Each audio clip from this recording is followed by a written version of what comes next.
웃는 건지, 우는 건지, 저는 보통 이렇게 박용진 직접 만나보세요. 볼수록 매력입니다.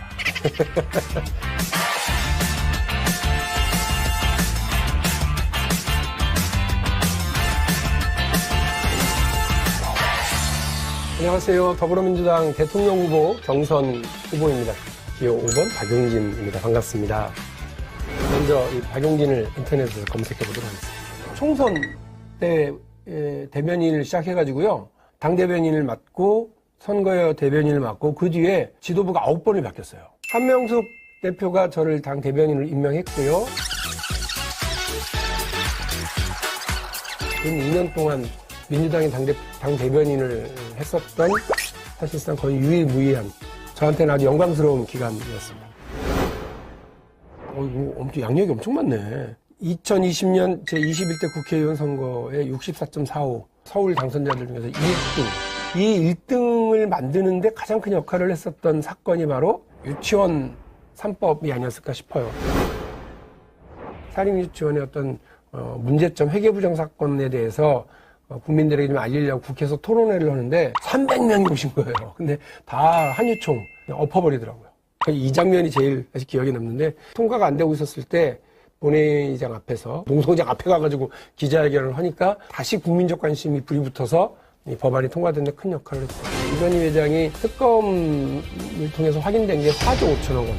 이른바 차명 자금들을 숨겨놓고 있었던 게 확인이 됐어요. 그런데 그걸 아무도 몰랐는지 관심이 없었는지 제가 국회의원이 되고 나서 그 문제를 확인하고 악착같이 문제 제기하고 관료들하고 싸우고 그래가지고 이건희 회장에게만 한 1,000억 넘는 돈을 나머지 다른 돈 있고 힘 있고 빽 있는 사람들의 검은 돈 차명계좌에 대해서 세금 걷다 보니까요 1,200억 넘는 세금을 책을 지금 4권을 쓰거나 참여를 한 건데요. 이번에 대통령 선거를 출마하면서 박용진의 정치혁명이라고 하는 대한민국이 어디로 가야 되고 어떤 과제가 있다라고 하는 것을 다 제가 정리해서 썼습니다. 슬픈 얘기를 하나 말씀드리면 이 정치혁명은 지난 4월에 나왔는데 아직 출판 기념회를 못했습니다. 하려고 그러면 코로나, 또 하려고 그러면 코로나, 하려고 그러면 코로나 계속 잘못하면 대선 끝나고 출판 기념회를 해야 될 수도 있겠다. 인터넷에서 박용진을 검색하고 찾아보면서 제 자랑을 하는 시간을 쭉 가졌는데요. 원래 제가 제 자랑 하는데 2박 3일 정도 걸리거든요. 근데 오늘은 너무 짧게 얘기를 한 거 아닌가. 무엇보다도 중요한 건 여러분 박용진 직접 만나보세요. 볼수록 매력입니다. 상황을 밀고 나가는 에너지와 함께 전혀 다르게 생각해서 그 상황을 유리하게 만들어낼 수 있는 발상전환의 정치 박용진 많이 응원해 주시고요. 민주당의 정권 재창출, 대한민국의 멋진 미래를 여러분과 함께 책임져 가겠습니다. 기호 5번 박용진입니다.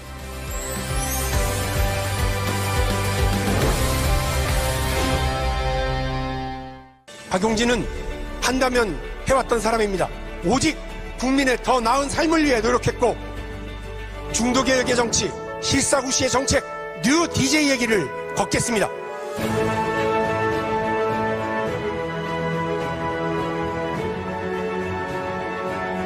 민주당의 세대교체, 대한민국의 시대교체, 유능한 진보의 길, 미래를 준비하는 대통령이 되겠습니다. 세 번째 정견 발표 이어가겠습니다. 젊고 실력 있는 유능한 진보 기호 5번 박용진 후보의 연설을 청해 듣겠습니다. 국민 여러분, 당원 동지 여러분, 박용진입니다. 우리가 요즘 LH 사태와 대장동 사태를 많이 비교를 하는데요. LH 사태 때는 일부 LH 직원들이 개발 대상 땅을 미리 사거나 법을 악용해서 보상을 많이 받을 작물을 심는 방식을 썼잖아요. 그런데 이번에 대장동 방식을 보니까 완전히 차원이 다릅니다. 법을 악용해서 작물을 심는 수준이 아니고요. 불법적인 썩은 탐욕과 협잡을 심어서 수천억 이익을 보고 법적 특혜를 위해서 엄청난 돈을 뇌물로 뿌렸습니다. 대장동 이 아수라장에 비하면 LH 사태는 어찌 보면 애들 소꿉장난 수준이었다고 할 수 있습니다. 관련자들의 엄정한 처벌을 우리 국민들과 함께 다시 한번 수사당국에 촉구합니다. 저는 이번 경선 기간 동안 대한민국의 번영에 대해서 말씀드리고 있습니다. 국부펀드로 국민자산 5억 성공시대, 든든주거 3박자, 가치성장주택 공약, 모병제와 남녀평등 복무제로 강한 안보, 바이미6 대통령으로 선진 강국으로의 도약, 그리고 연금개혁, 교육혁명, 노동개혁, 기성세대의 장벽을 낮춰야 청년들에게 기회의 계단을 쌓을 수 있는 사회적 제안까지, 그 모든 것이 대한민국의 지속가능한 번영을 위해 새로운 접근, 발상전환, 이런 공약들이었습니다. 재정으로 뒷받침할 수 없는 공약, 퍼주고 표받는 포퓰리즘의 길이 아닌 지속가능한 복지제도를 만들겠다고 약속드렸습니다. 불공정과 불평등에 맞서는 용기 있는 대통령이 돼서 행복국가 대한민국을 만들겠다는 약속은 오늘 피눈물을 흘리는 자영업자들에게 힘이 되고 위로가 되는 정부가 되어야 가능한 일 아니겠습니까? 재난 상황의 불행 결코 공평하게 오지 않았습니다. IMF 때는 노동자들과 중소기업, 하청업체들이 특히 더 힘들었습니다. 그 와중에도 대기업은 적극적으로 정부의 지원을 받았고 현금 부자들은 더 큰 부자가 되었습니다. 본격적인 양극화 시대의 문이 열렸습니다. 코로나 재난도 마찬가지입니다. 얼마 전 마포에서 20년 동안 맥주집을 운영하던 사장님, 여수에서 치킨집을 하던 사장님이 너무 힘들다면서 극단적 선택을 하셨다고 들었습니다. 많은 국민들이 이 때문에 슬퍼하십니다. 국민경선 기간 동안 전국을 다녔습니다. 거리의 상점들이 한 집 걸러 한 집씩 문을 닫고 임대 광고를 붙여놓는 처참한 현실을 봤습니다. 지금까지 45만 명의 자영업자가 폐업을 했답니다. 코로나 이후 경제적 어려움으로 운명을 달리한 자영업자는 25명이 넘습니다. 지난 2년 동안 사회적 거리두기, 영업 제한 조치, 자영업자들의 매출은 반토막이 났습니다. 지난 1년 동안 자영업자 부채는 전체 금융권에서 약 100조가 늘어서 858조에 이른다고 합니다. 그런데 다른 한편에서는 주가 상승으로 떼돈을 번 사람들이 있습니다. 부동산 가격 상승으로 부자가 된 사람들이 있습니다. 빚더미에 앉은 자영업자들한테 따박따박 돈 걷어가는 사람들도 있습니다. 코로나 바이러스로 인한 공포, 누구에게나 똑같았지만 경제적 재난은 가난한 약자들과 자영업자, 소상공인들에게 집중되었습니다. 그래서 저는 근로소득세, 사업소득세 감세를 주장했습니다. 재원을 다시 걷어서 다시 나눠주는 그런 지원금 방식보다 감세야말로 노동자와 자영업자들에게 곧바로 혜택이 갈 수 있는 방식입니다. 이대로 동시에 임대료, 이자소득, 주식소득 등에 대해서는 돈을 번 사람들에 대해서는 증세도 하겠다고 말씀드렸습니다. 재난이 공평하지 않다면 국가가 그 균형을 맞춰줘야 합니다. 위드 코로나로 빠르게 전환할 것도 정부에 촉구했습니다. 자영업자, 소상공인 120만 명이 1억씩 1년간 무이자로 대출받을 수 있게 지원하겠다는 공약도 냈습니다. 대한민국은 자영업자, 소상공인들을 버리지 않았다고 하는 것을 피부로 그분들이 느끼실 수 있도록 지원해야 합니다. 코로나 상황이 시작되었을 때는 우리가 백신도 갖고 있지 않았고 아무런 준비를 하지 못했습니다. 그러나 2년이 지난 지금 상황이 많이 달라졌습니다. 우리 국민들도 일상으로의 조심스러운 복귀 원하고 계십니다. 이제는 위드 코로나로 전환해 가야 합니다. 누군가의 희생으로 가정과 사회가 더 지탱될 수 없습니다. 국민이 국가로부터 버림받았다고 생각하지 않도록 우리 힘을 모아야 될 것입니다. 박용진의 정치 철학, 쉬운 말로는 먹고 사니즘, 다른 말로는 실사구시 정치입니다. 저는 국민들의 일상에 가까운 대통령이 되겠습니다. 정쟁에 휩싸이는 정치, 진영 논리의 정치가 아니고 국민이 먹고 사는 문제에 집중하는 정치를 하려고 합니다.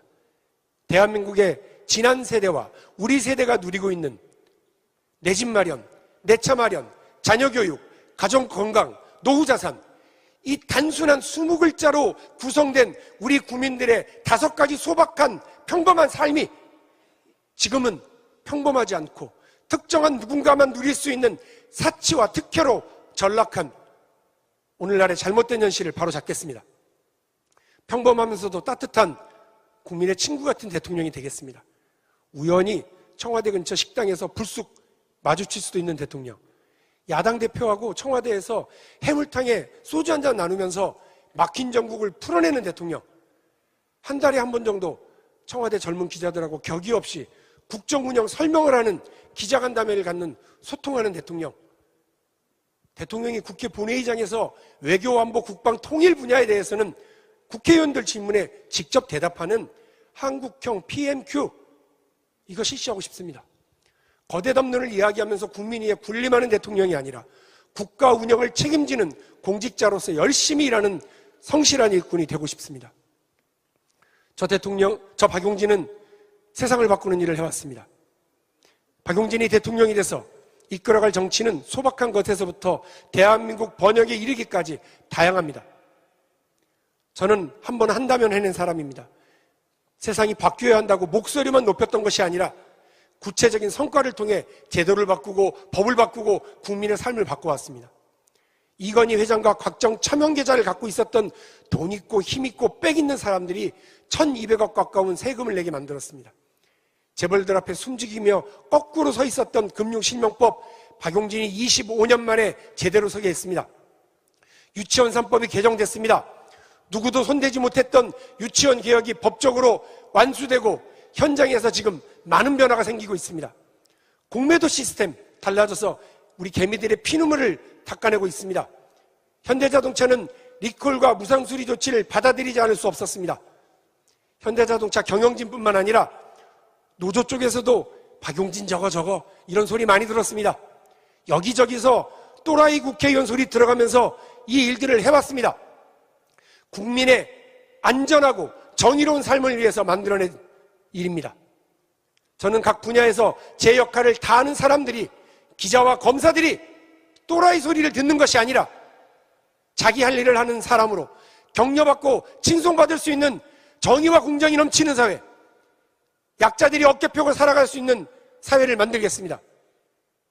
국민 여러분, 당원 동지 여러분, 이제 박용진이 지금까지처럼 각 사안별로의 개별적 전투가 아니라 대한민국의 정의와 번영을 위해서 정말로 큰 싸움, 대전투를 벌일 수 있도록 힘을 모아주십시오.